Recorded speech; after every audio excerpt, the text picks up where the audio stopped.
Welcome to the History Armada. I am Jarlbear. Today we dive into a pivotal moment in history. Today we're exploring a lesser known yet incredibly crucial event in the English Civil War, the Battle of Turnham Green. This wasn't just any standoff, it was a moment that could have changed the course of the English Civil War and English history. This battle took place during the English Civil War on November 13th, 1642, so at the time of this posting, it is the anniversary of this battle, and I thought it was quite fitting to share how such a small event can change the course of history.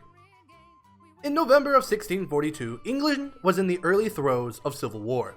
King Charles was vying to maintain his royal authority against Parliament's forces, who sought more say over the monarchy and government. It all came to a head just west of London, at a place called Turnham Green. As you can see on the map, you can see the different colors dictating the districts that were conquered by the king and parliament throughout the war from 1643 to 1645, during the first bit of the Civil War, the first campaigning season. The battles are marked with the crossed swords and the white dots held for the king in areas controlled by parliament, and the black dots being the cities. London obviously was a very important city for England as a whole, but especially Parliament, and that is part of the reason this battle took place. By this time, King Charles had already captured the strategic cities of Oxford and Reading, and his forces, known as Royalists or Cavaliers, were closing in on London. The capital was the heart of the parliamentarian power. Taking it would be a huge blow to the parliamentarian cause. You can see a depiction of the English Civil War conflicts depicted here. The stakes were high. The Royalist army had advanced quickly from Oxford, capturing towns and intimidating those who opposed the king, pictured here. By November 12th, Charles and his army were camped at Turnham Green, just 7 miles west of the heart of London. But the parliamentarian army, known as the Roundheads, wasn't about to let their city fall. They rallied their forces and, on November 13th, confronted Charles at the fields of Turnham Green. Both sides were nervous. This, after all, was the first major standoff so close to the capital during the war. Each side had roughly 12,000 troops to begin, but the parliamentarians held one key advantage: the spirit and morale of the city behind them. Many of the London citizens joined the parliamentarian ranks as volunteers, bringing a fierce local pride and swelling the numbers of the battle line. The battle itself wasn't as dramatic as some might expect it to be. There was no significant bloodshed, no major clashes, no heroic charges. In fact, it's sometimes called the battle that never was, because neither side fully engaged in any heavy fighting. Pictured here, you can see how Charles had initially attempted to do a three-pronged attack into the parliamentarian-held lands. Charles is depicted in pink, and then the parliamentarian lands depicted in blue.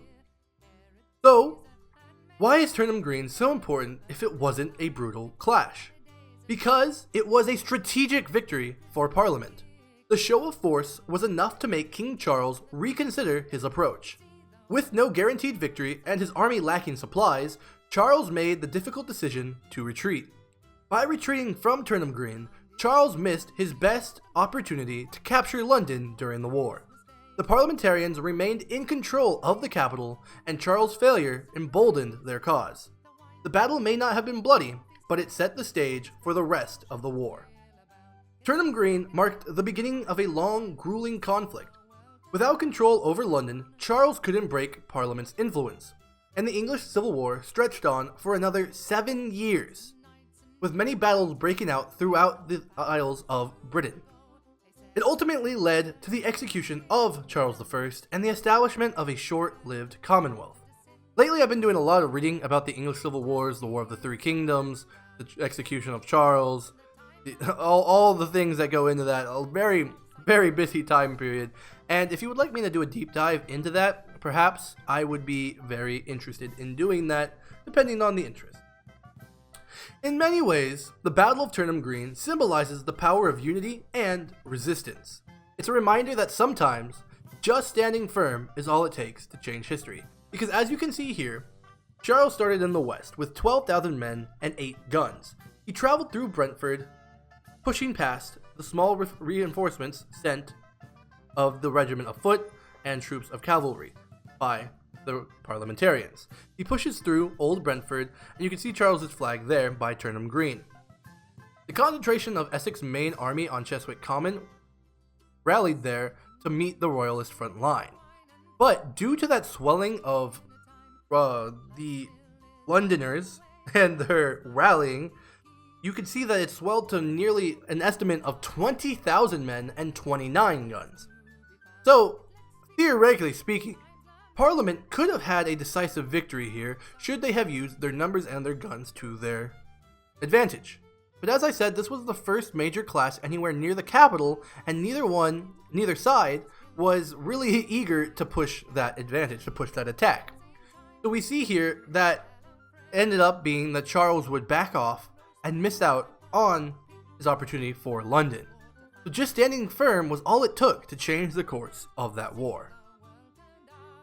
Thank you so much for watching this short exploration of the Battle of Turnham Green.